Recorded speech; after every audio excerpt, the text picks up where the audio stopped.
मेटान्यूमो virus, आपने इस virus से रिलेटेड ये न्यूज़ ज़रूर सुनी होगी कि चाइना में इस वायरस के आउटब्रेक की रिपोर्ट्स आ रही हैं और वहाँ का हेल्थ केयर सिस्टम भी कॉम्प्रोमाइज़ हो रहा है। लेकिन आज इंडिया से भी 3 रिपोर्ट्स आई हैं इस वायरस की। आखिर ये वायरस क्या है, इसका जेनेटिक मटीरियल क्या है, ये कैसे स्प्रेड होता है, क्या इसका कोई क्योर है या नहीं है, और ये कौन से एज ग्रुप को या कौन से लोगों को ज़्यादा सीरियस हो सकता है, एंड ऑल्सो इसको प्रिवेंट कैसे कर सकते हैं, और सबसे इंपॉर्टेंट इसका आपके नीट एग्जाम पे, नीट 2025 पे क्या इफेक्ट होने वाला है। तो चलो मैं आपको बताती हूँ। देखो, आज ही हमारे इंडिया से 3 केसेस रिपोर्ट करे गए हैं और तीनों केसेस बेबीज़ के हैं।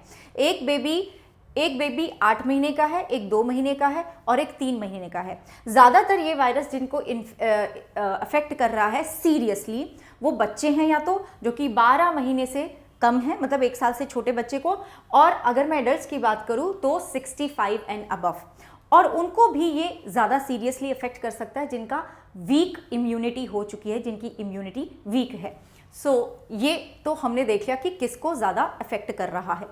अच्छा, अब बायो के पॉइंट ऑफ व्यू से बात करूं तो तुम्हारे नीट के पेपर में भी शायद ये क्वेश्चन आ सकता है कि इसका जेनेटिक मटेरियल क्या है। Genetic material is single stranded RNA, और इसका डायग्नोसिस पीसीआर से हो रहा है, जैसे कि आपका कोविड का भी पीसीआर से डायग्नोसिस होता था। अच्छा, और ये जो आपका वायरस है इसको आइसोलेट करा गया था 2001 में, तो डिस्कवरी तब हुई, बट इससे पहले भी बीमारियां ये हो रही थी, बट हमें पता नहीं था कि ये वाला वायरस है। तो 50 साल पहले भी इसके केसेस थे, but we did not know कि दिस वायरस एग्जैक्टली, तो डिस्कवर हुआ 2001 में। अब दिस इज इंपॉर्टेंट कि सिम्टम्स क्या है। सिम्टम्स इसके कॉमन कोल्ड के जैसे हैं या फिर कोविड के जैसे ही हैं सिम्टम्स। तो वही है कि गले में दर्द होगा, खांसी होगी, फीवर होगा, रनी या फिर स्टफी नोज, नाक बंद है, बह रही है, ओके, वीजिंग होगी, सांस लेते हुए कई लोगों को जो आवाज़ आती है, ठीक है, दिक्कत होती है, शॉर्टनेस ऑफ ब्रेथ होगा, रैश होगा। वही कॉमन कोल्ड के जैसे आपके सिम्टम्स हैं। अच्छा, और ये स्प्रेड कैसे होगा? स्प्रेड बेटा जी वैसे होगा, this is a droplet infection. सांस ले रहा है कोई और अगर वो बीमार है, अगर उसको ये इन्फेक्शन है और तुम भी उसके आसपास बैठे हुए हो तो तुम्हें भी हो जाएगा। टच करने से हो जाएगा, खांसने से, छींकने से, तो you have to cover your mouth, ठीक है। टच करने से हो जाएगा, अगर किसी ने वो इन्फेक्टेड पर्सन ने वो सरफेस को टच करा है तो you need to cover your mouth, okay. Droplet infection है तो कांटेक्ट में आ जाओगे, if you are hand shake कर रहे हो या कुछ भी। बेसिकली वही चीज़ है जो कोविड के टाइम पे थी, उसी के हिसाब से ये ट्रांसफ़र हो रहा है, ट्रांसमिट हो रहा है।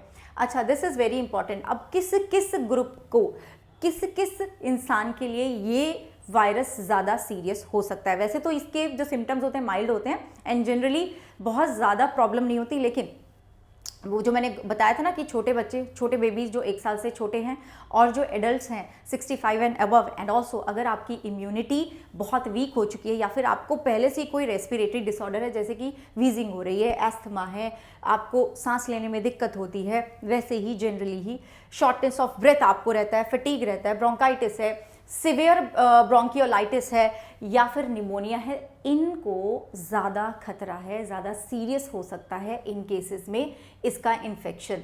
ओके बेटा जी, अब तुम सोचोगे कि कितना टाइम लगता है मैम इसको, अगर किसी के अंदर ये वायरस चला गया तो कितना टाइम लगेगा सिम्टम्स आने के लिए, इंक्यूबेशन का। So it is 2 to 7 days, 2 से 7 दिन में आपको उसका असर दिखेगा, सिम्टम्स आने लग जाएंगे। How long does it take to recover from HMPV? कुछ मतलब दिन से कुछ हफ्ते लग सकते हैं, that depends, that varies on different cases. तो ये हो गया। अच्छा, अब उसको प्रिवेंट कैसे करना है? प्रिवेंट वैसे ही करना है जैसे कोविड में हमने सावधानी बरती थी, वैसे ही करना है कि भाई अगर तुम्हें लगता है ना कि कोई खांस रहा है, छींक रहा है, उससे दूर रहो। हर एक सरफेस को क्लीन करो, ऐसी ही किसी चीज़ को टच मत करो, अपने हाथ धोते रहो, वॉश करते रहो बार बार। मैं बोलूँगी कि जो भीड़ वाली जगह है वहाँ पे मत जाओ, अभी कुछ टाइम के लिए अवॉइड करो, ठीक है। अपना माउथ कवर करो जब तुम छींकते हो, वाइप्स यूज़ करो सरफेस को क्लीन करने के लिए, not touching high contact surface areas. So everything जो हमने कोविड में प्रिकॉशंस लिए थे वही लेने हैं। एंड बेटा जी मैं चाहूँगी कि आप ये सारी बातें अपने लव्ड वन को भी शेयर करें, इस वीडियो को भी शेयर करें कि something like this is happening, so that जो अगली बात मैं आपको बताना चाहती हूँ, what is the impact on NEET 2025।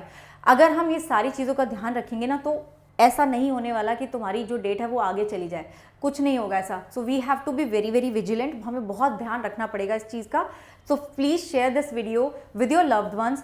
और भी आपके जो दोस्त हैं, आपके जो रिलेटिव्स हैं, मम्मी पापा, सबके साथ शेयर करो, so that we are aware of this thing. इस अवेयरनेस को फैलाओ, अपने स्कूल में बताओ, अपने कॉलेज में बताओ, जहाँ पर भी तुम पढ़ते हो कि yes we need to take care, we need to take good care of this thing, so that ये स्प्रेड ना हो और फिर वही वाली सिचुएशन ना आ जाए। ठीक है ना?